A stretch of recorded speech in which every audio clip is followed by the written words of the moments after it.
Assalamualaikum warahmatullahi wabarakatuh, anak-anak ustazah.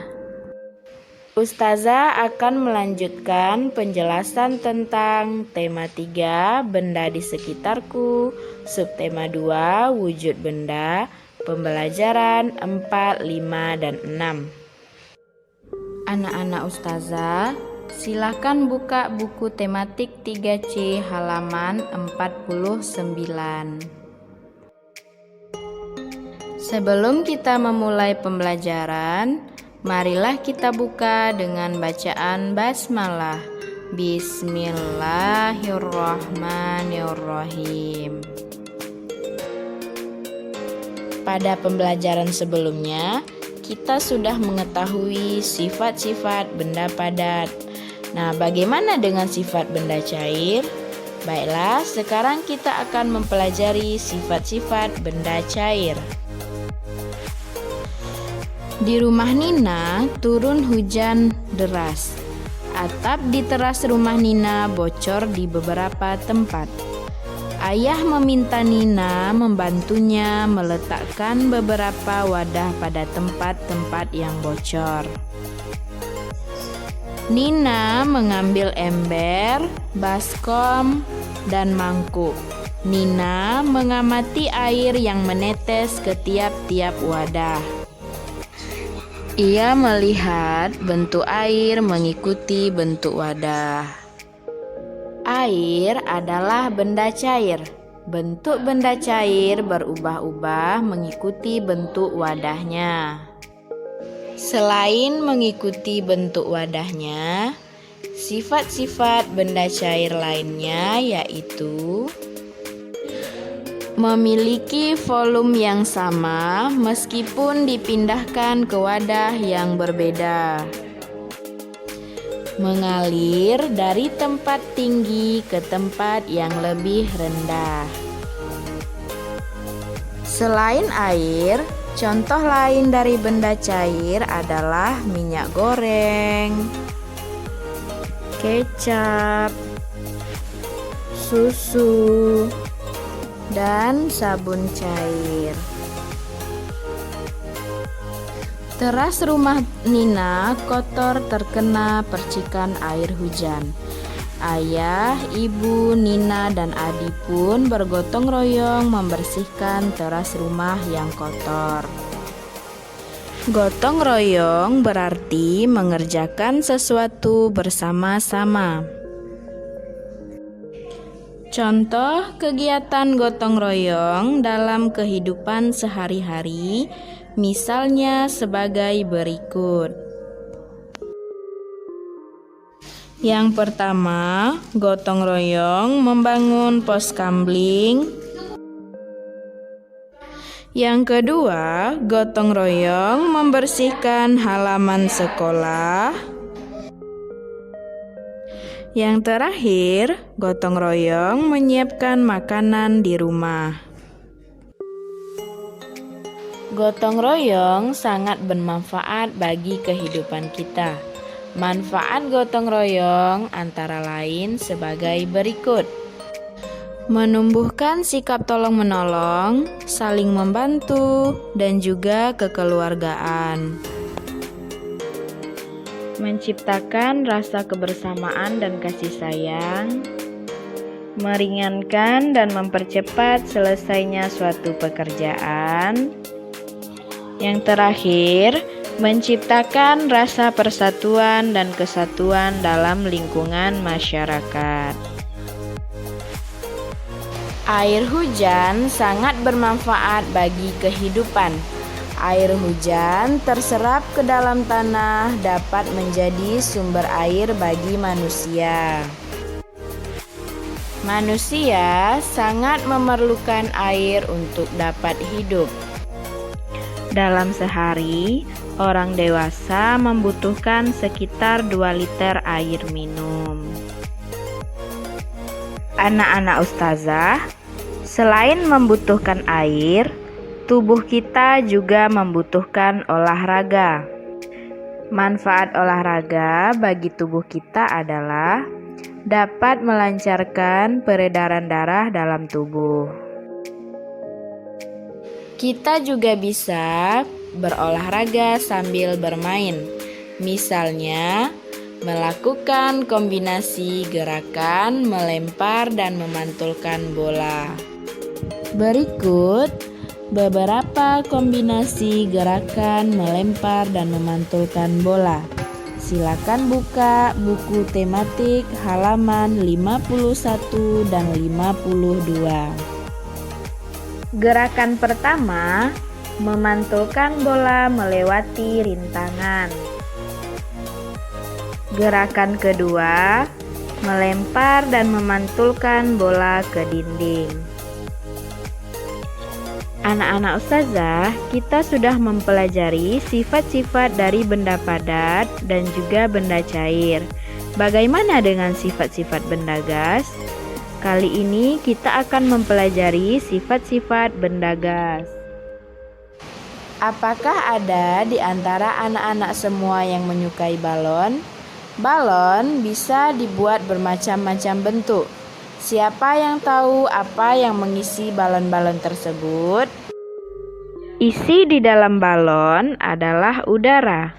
Udara merupakan contoh benda gas. Udara ada di sekitar kita yang kita hirup setiap saat. Namun, udara tidak dapat kita pegang. Udara bersifat memenuhi ruangan. Bentuk udara di dalam balon mengikuti bentuk balon. Jika salah satu balon ditekan, bagian yang lain akan membesar. Ini disebabkan udara pada bagian yang ditekan berpindah ke bagian lain. Benda gas mengalir ke segala arah. Balon udara bisa ditimbang untuk diketahui masanya. Alat ukur baku untuk mengukur massa benda adalah timbangan. Satuan berat timbangan ada yang menggunakan kilogram, ada juga yang menggunakan gram.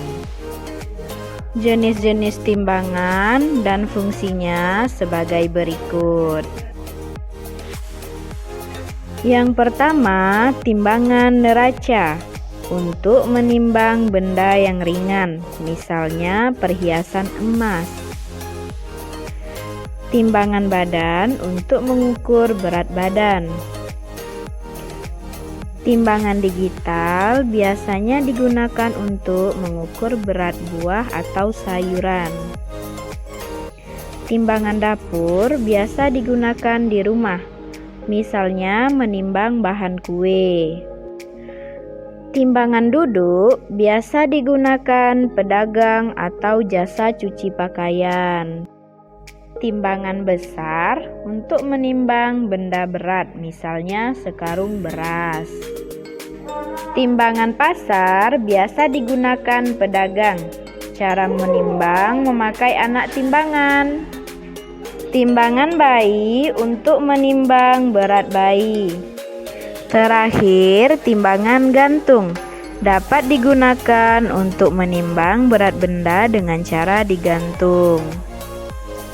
Berat maksimal yang dapat dimuat suatu jenis timbangan berbeda-beda. Timbangan besar dapat menimbang hingga ratusan kilogram. Timbangan neraca hanya dapat menimbang hingga 3 kilogram. Sementara itu, timbangan duduk dapat menimbang 3 kilogram hingga 10 kilogram.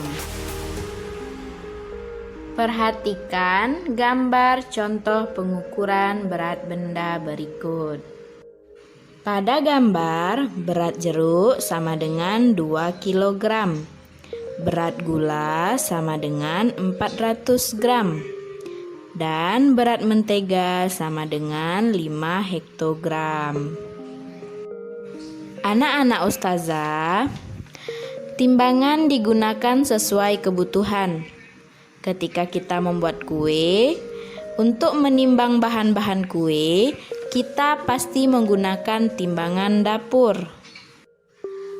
Lani suka membantu ibu membuat kue.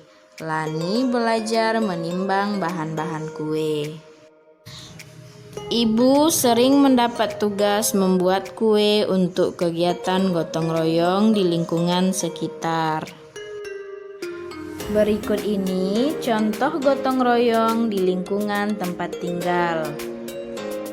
Pertama, mengikuti kerja bakti membersihkan lingkungan.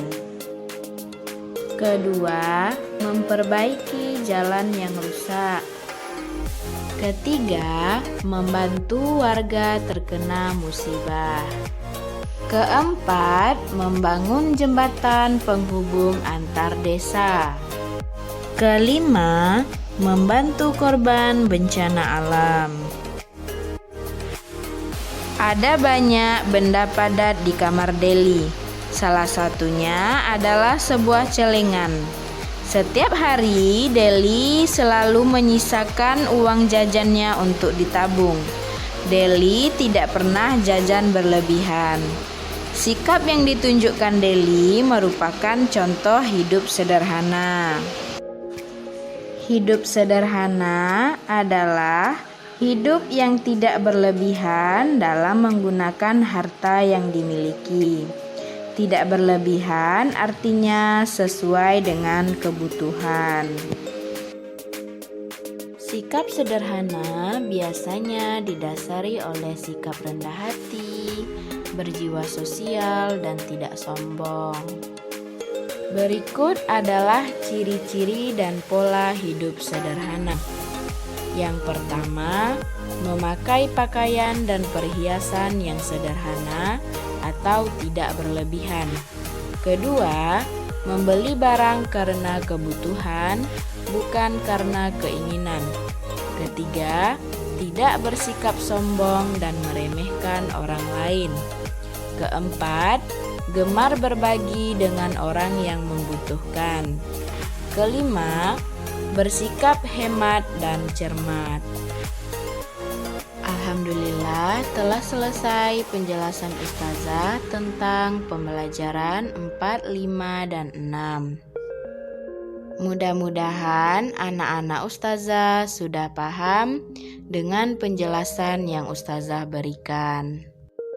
Terima kasih untuk anak-anak Ustazah yang sudah mengikuti pembelajaran yang Ustazah berikan. Ustazah tutup dengan wassalamualaikum warahmatullahi wabarakatuh.